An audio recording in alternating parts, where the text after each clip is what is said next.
Hi guys, this is Joe Pereira with the Terminator Lives. This video actually I'm shooting is a request by a friend of mine who wanted me to talk a little bit about nutrition today. So I am going to talk a little bit about nutrition, and I'm going to disclose a powerful secret that I used to achieve some success. But before I do that, I want to touch upon information overload.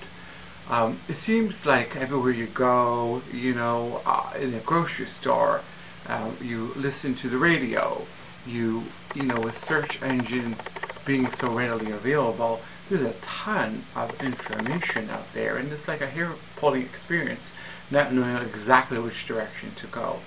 I'm going to talk about one article that I just kind of read a little while ago, and I've done some research on it, and it just kind of blew my mind away about what was being said.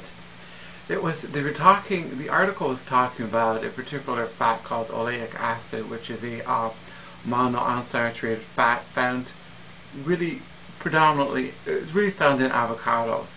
Avocados, great food for you. There's a lot of great benefits for you eating avocado. And these oleic acids, or the monounsaturated fats, have tremendous cardiovascular benefits for you, according to the literature, according to research. However, this particular article talks about how this particular fat helps reduce belly fat. I'm just going to say right out here, I apologize right now if this is offensive to anybody, but if oleic acid really helped shed belly fat, I think we'd all be rocking around with six-packs. And we'd all be eating avocados for breakfast, lunch, and dinner, and in between meals, and we'd be living avocados, because if we were to listen to all the media information, we would be eating the avocados non-stop. Anyways, back to that point, in my opinion, the best way of shedding that belly fat is by a healthy nutrition program and by awesome workouts. There's no other way about it. So, keep in mind when you're looking at all this information, keep in mind there's a lot of misrepresentation of information out there, and it's very difficult to know exactly which direction to go. But now I want to disclose a strategy that I used that was extremely helpful in achieving some nutritional success. And of course, it starts with a goal, starts with motivation, starts with all that stuff. But the number one tool that I used that is mind-blowing and is simple is a journal and a pen. I kept a food journal for the most part, and that food journal was huge in achieving success. But before starting that food journal, you have to make some commitments within yourself.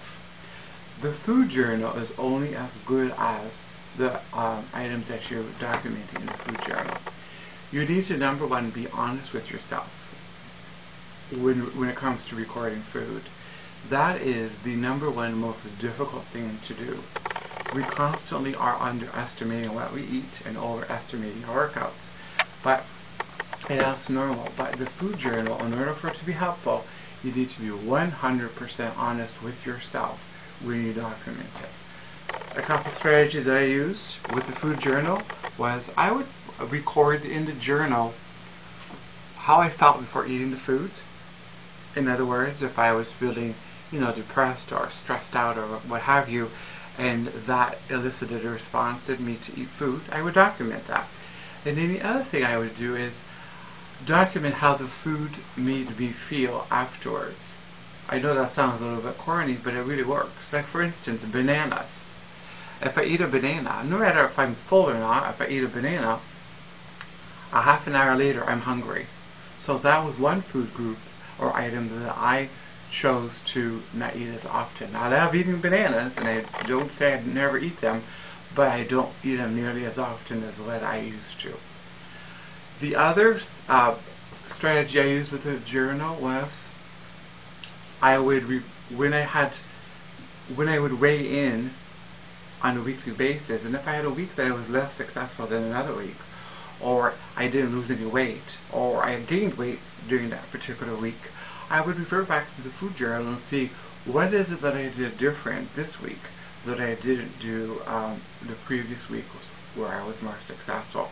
So the food journal is an awesome tool.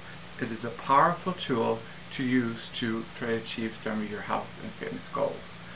Another a website that I used, which is very similar to using the food journal, is myprofitnesspal.com. That helps you calculate calories. It's fairly accurate, and actually you can research the brand name of the item of food that you're eating, and kind of builds kind of a library for you, and it helps you calculate the calories and actually the breakdown of the food item and protein, fats, and carbohydrates. I used it more so for the calorie. I thought that it overestimated the carbohydrates and underestimated the protein that you needed in order to get fit. The only other drawback of myprofitnesspal.com is I feel, in my opinion, it overestimates exercise and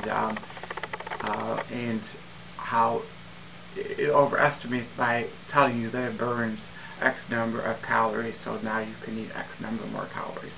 So I really didn't pay attention to that part of it. I just used it for controlling calories, which was huge as well. So recap: the journal, keep being honest with yourself, record everything that you wrote down, and then look at it, refer back to it.